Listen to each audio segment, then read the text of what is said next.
અમરેલી જિલ્લામાં દારૂબંધી માત્ર કાગળ પર જ હોવાના ભાજપના કાર્યકર વિપુલ દુધાતે ગંભીર આક્ષેપ કરીને દાવા કર્યો છે। રાજકારણમાં ભારે ગણગણાટ જગાવ્યો છે। પંચમહાલ એસપી હરીશ દુધાતના સગાભાઈ અને ભાજપના પૂર્વ જિલ્લા પંચાયતના સદસ્ય વિપુલ દુધાતે મુખ્યમંત્રીને પત્ર લખી લીલિયા તાલુકામાં ખુલ્લેઆમ દારૂ વેચાતો હોવા અને ગ્રામ્ય વિસ્તારોમાં ગેરકાયદેસર રેતી ખનન થતું હોવાના આક્ષેપો કર્યા છે। આ પત્રમાં ખાણ ખનીજ અને પોલીસ તંત્રની મિલીભગત હોવાની આશંકા પણ વ્યક્ત કરવામાં આવી છે।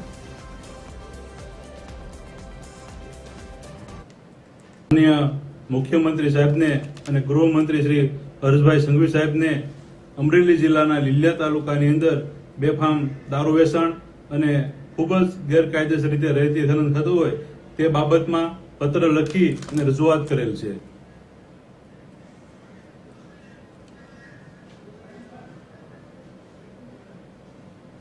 તો લીલિયા શહેરમાં ઠેર ઠેર દારૂ વેચાતો હોવાની રજૂઆત કરવામાં આવી છે। ગ્રામ્ય વિસ્તારોમાં બે રોકટોક ગેરકાયદેસર રેતી ખનન ચાલુ હોવાના પણ આક્ષેપો કરવામાં આવી રહ્યા છે। વિપુલ દુધાત પંચમહાલ એસપીના સગા ભાઈ છે। તેમણે આ મુદ્દા પર પૂર્વ જિલ્લા પંચાયતના સદસ્ય વિપુલ દુધાતે આ મુદ્દા પર ઘણા આક્ષેપો લગાવ્યા છે।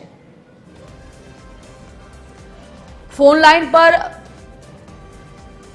जिला पंचायत अमरेलीना सदस्य विपुलभाई दुधात जोड़ाई गया है। विपुलजी स्वागत आपनु। विपुलजी जे प्रकारना अत्यारे आक्षेपो करवामां आवी रह्या छे आपना तरफथी खुलासो जोईए छे के शुं शुं हकीकत चाली रही छे अने केवा प्रकारनी मुद्दाओ आपना तरफथी रजूआत करवामां आवी छे?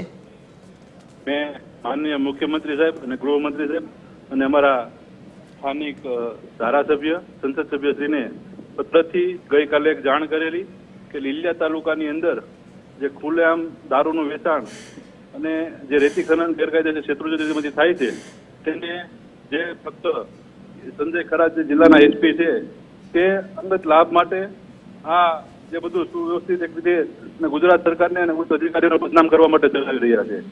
મેં અગાઉ પણ વારંવાર રજૂઆત કરી છે પણ આ બાબતે ક્યારેય કોઈ હજી બંધ કે કોઈ પગલાં લેવામાં આવ્યા નથી અને જે પોલીસ દ્વારા સીસીટીવી કેમેરા અલગ અલગ પોઈન્ટ ઉપર લગાવેલા છે કે છોકરી ઉપર જો તેને તપાસવામાં આવે તો રેતી ખનનની સત્ય હકીકત બહાર આવે એમ છે। વિપુલજી જે મુદ્દાઓ તમે રજૂ કર્યા છે જે મુદ્દાઓ પર તમે ત્યાં આ બાબતમાં ધ્યાન દોર્યું છે કોઈ પ્રતિક્રિયા સામેથી આવી છે ખરી? ના, હાલ સુધી કોઈ નથી આવી। અને આગળ જો કોઈ આ મુદ્દા પર કામ નથી થતું અથવા તો આ દિશામાં કોઈ પણ પ્રકારના પગલાં નથી લેવાતા તો આપ કઈ દિશામાં બીજી કોઈ કાર્યવાહી કરવા જઈ રહ્યા છો? એ તો જ્યારે હાલ હું જોઉં છું કે શું થાય છે। મેં ગઈકાલે પત્ર લખ્યો છે જો એમાં કઈ નહીં થાય તો મેં આગળની રણનીતિ ચોક્કસ નક્કી કરીશું।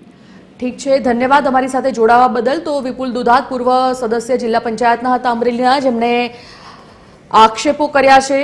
ગ્રામ્ય વિસ્તારોમાં બે રોકટોક રેતી ખનન થઈ રહ્યું છે, ખુલ્લેઆમ કાયદાનો ભંગ થતો જઈ રહ્યો છે અને પોલીસ તંત્ર પણ તેમાં મિલીભગત હોવાના આક્ષેપ તેમને કર્યા છે।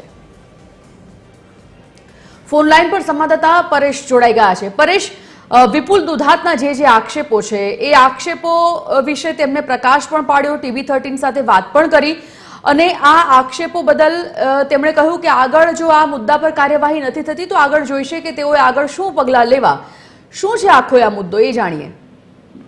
તો બિલકુલ જો સંજીવની આપણે વાત કરીએ તો એક તરફ તો ભાવનગરની જે ઘટનાને લઈને લોકો અત્યારે હાલ ચિંતામાં છે ત્યારે અમરેલી જિલ્લાની અંદર પણ જે ભાજપના જે કાર્યકર્તા છે અને અમરેલી જિલ્લા પંચાયતના પૂર્વ સદસ્ય એવા જે વિપુલભાઈ દુધાત છે આ વિપુલભાઈ દુધાતે જ સીએમને પત્ર લખી અને રજૂઆત કરી છે કે લીલિયા તાલુકાની અંદર બેફામ દારૂ અને રેતી ખનન થઈ રહ્યું છે।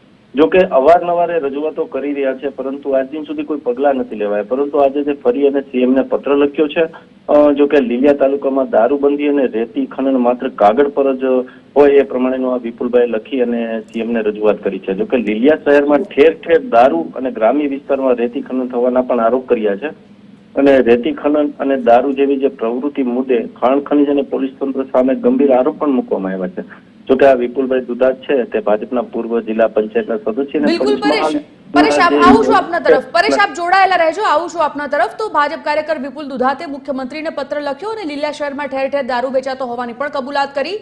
તો કોંગ્રેસ કિસાન પ્રમુખ અમરેલીના છે સત્યમભાઈ મકાની, તેઓ આપણી સાથે ફોન લાઈન પર જોડાઈ ગયા છે. સત્યમજી, સ્વાગત આપનું.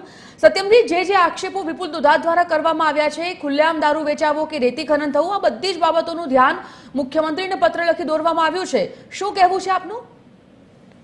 ખૂબ ખૂબ આભાર તમારો. વિપુલભાઈ દુધાતનો પણ હું ખૂબ ખૂબ આભાર માનું છું કે આ ભ્રષ્ટ અત્યારે જે ડબલ એન્જિનની ભ્રષ્ટ સરકારની અંદર સવાલ ઉઠાવે છે. અને વિપુલભાઈએ એકવાર નહીં પણ અનેક વાર અમરેલીમાં પોતાના લીલિયા વિસ્તાર અને સમગ્ર અમરેલી જિલ્લા માટે એણે અનેક વાર પત્રો લખવા પડ્યા છે. ભાજપના હોદ્દેદારોને પત્ર લખવા પડે તો શરમજનક વાત છે.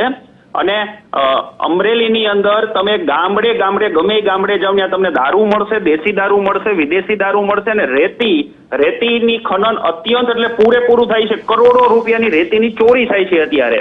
આ ખૂબ જ અમરેલીની જનતા માટે એક શરમજનક દાખલો કહી શકાય. અને અમરેલીના નેતાઓને તો વાટકીમાં પાણી લઈ અને ડૂબી મરવું જોઈએ કે તમારા જ આગેવાનોને તમારા કૌભાંડો ખોલવા પડે છે.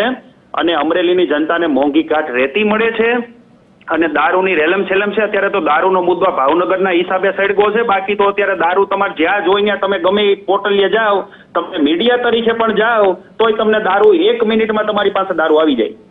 એવી ખૂબ સારી સગવડ થયેલી છે અમરેલીમાં. સત્યમજી, વિપક્ષ તરીકે ક્યારે આ મુદ્દો તમારા લોકોના ધ્યાનમાં આવ્યો છે, ને જો હા તો પછી ક્યારે આ મુદ્દા પર તમે રજૂઆત કે અવાજ ઉઠાવવાનો પ્રયત્ન કર્યો છે ખરો? ખૂબ રજૂઆત કરેલી છે. પ્રતાપભાઈ દુધાતે, પરેશભાઈ ધાનાણીએ, જેનીબેન ઠુમરે ખૂબ રજૂઆત કરેલી છે રેતી ચોરી મુદ્દે. અને અમે પોતે પણ દારૂ મુદ્દે અનેક વાર ફરિયાદો કરેલી છે. બિલકુલ, ધન્યવાદ સત્યમજી અમારી સાથે જોડાવા બદલ. અને પરેશ, આપનો પણ આભાર. તો જે પ્રકારના અત્યારે આક્ષેપો થઈ રહ્યા છે, ગ્રામ્ય વિસ્તારોમાં એક તો ગેરકાયદેસર રેતી ખનન ચાલુ છે, બેરોકટોક દારૂ વેચાઈ રહ્યો છે, ખાણ ખનીજ અને પોલીસ તંત્ર સામે પણ ગંભીર આક્ષેપ. વિપુલ દુધાતના પૂર્વ જિલ્લા પંચાયતના સદસ્ય છે વિપુલ દુધાત, પંચમહાલ એસપીના સગા ભાઈ છે. તેમણે આ બધા મુદ્દાઓ ધ્યાનમાં દોર્યા છે, મુખ્યમંત્રીને પત્ર લખ્યો છે. હવે એ જોવું રહ્યું કે આ પત્ર લખ્યા બાદ કેવા પ્રકારની કોઈ કાર્યવાહી થાય છે કે કેમ.